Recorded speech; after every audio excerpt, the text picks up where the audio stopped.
লিখেছেন 7 নম্বর লিখেছেন? 7 নম্বর জিন হাজির করার পদ্ধতি।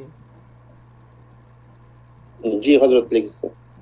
আচ্ছা, সর্বপ্রথম রোগীকে উজু করে বসিয়ে নেবেন।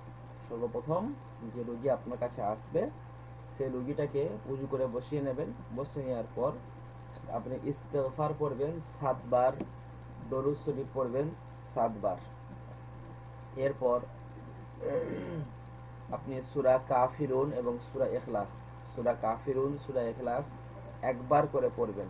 সূরা কাফিরুন একবার, সূরা ইখলাস একবার, একসাথে একবার পড়ে রোগীর ডান হাতের মধ্যে ফু দেবেন। ডান হাতের তালুতে রোগী হাতটাকে মুঠ করে ফেলবে এবং হাতটাকে উঁচু করে ফেলবে।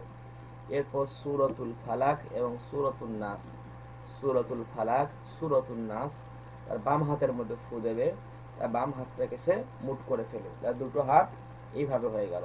বুঝতে পেরেছেন হযরত? এ পর্যন্ত লেখেন। পর সূরাতুল জিনের প্রথম 5টা আয়াত 3 বার পরে ডান কানে ফু দেবে এবং সূরা জিনের 5টা আয়াত 3 বার পরে বাম কানে ফু দেবে। এরপর সূরা সাবা, সূরা সাবার 12 এবং 13 দুটো আয়াত। সূরা সাবার 12 এবং 13, সূরাতু সাবার 12 এবং 13 নম্বর আয়াতটা বারবার করে পড়বেন। মুআক্কিলকে হুকুম লাগাবেন। যে সিস্টেমে আপনাদেরকে শিখিয়েছি মুআক্কিলকে হুকুম লাগানোর, ওই সিস্টেমে মুআক্কিলাতদেরকে হুকুম লাগাবেন। বারবার করে পড়বেন, মুআক্কিলাতদেরকে হুকুম লাগাবেন এবং আল্লাহ রাব্বুল আলামিনের কাছে আরজি করবেন। বুঝতে পেরেছেন? এবং আল্লাহ রাব্বুল আলামিনের কাছে আরজি করবেন। এই আমলগুলো বারবার করে পড়বেন, বারবার করে শরীরে ফু দেবেন।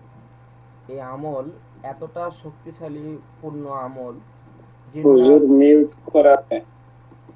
এই আমলগুলো এতটা শক্তিশালী পূর্ণ আমল, জিন্নাত যত প্রকারের হোক, যত ভয়ঙ্কর হোক, যত ধরনের হোক, অনেক জিন্নাত দেখবেন যে অনেক হুজুররা হাজির করতে পারে না।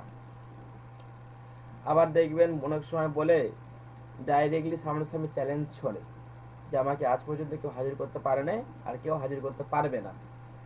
সে যেখানে যেখানে কঠিন মুহূর্তের মধ্যে আপনারা পড়বেন, কঠিন কঠিন সমস্যার মধ্যে আপনারা পড়বেন, যে যেসব আমলগুলো আপনাদেরকে বলেছি, প্রায় আমার 10টা যে আপনাদেরকে আমল দেবো, তো এই যে বড় বড় আমলগুলো এইসব ক্ষেত্রে কাজে লাগাবেন। জিন্নাত যত শক্তিশালী হোক একটু কল কৌশল ঠিক রাখবেন, ইনশাআল্লাহ জিন্নাত হাজির হতে বাধ্য হবে। এবং হাজির হওয়ার পরেই যে কিভাবে তাকে বন্দি করে ফেলবো সঠিক যে নিয়মে, সেই নিয়মটা ইনশাআল্লাহ পরবর্তীতে বলবো, এটা 10টা দেওয়ার পর। সকলের কি লেখা হয়েছে? কারো বুঝতে বাকি আছে?